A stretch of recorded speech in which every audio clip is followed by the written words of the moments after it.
Seth Olale has been just following up the traffic and just seeing if it has some semblance of, getting back to some form of business in the street. Seth?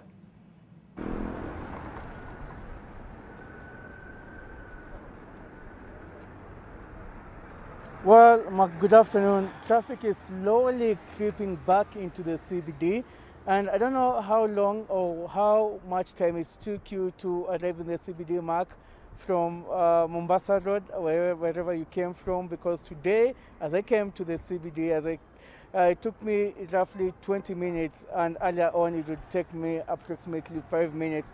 But the observation has been that traffic is slowly coming back into the CBD, and we have witnessed a number of increased motor vehicles. I'm talking about both private cars and public service vehicles, and this is just to maybe an indication that perhaps normalcy is returning in the CBD and especially in the capital.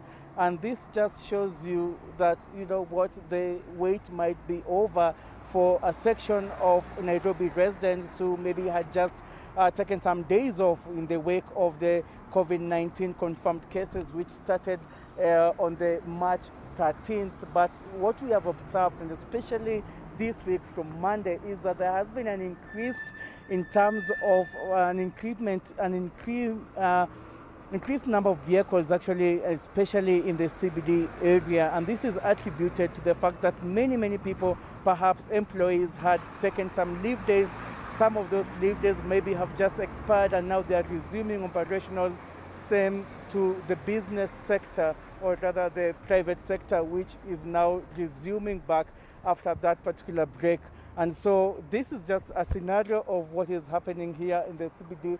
But even worse will be at that particular time at 4 p.m.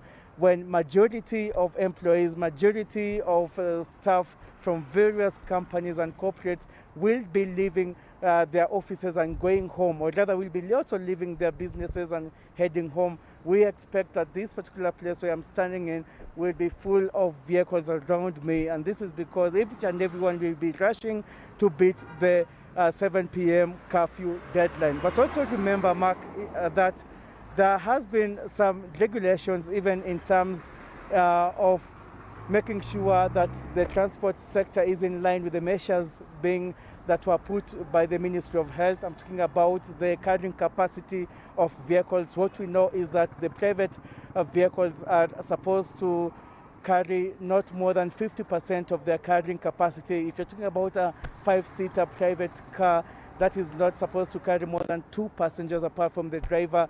And this is just some of the measures and the changes that we're experiencing both in the private and public sector. And of course, Mark will keep will keep Kenyans posted in as much as what is happening in the CBD in as far as traffic flow is concerned. Mark.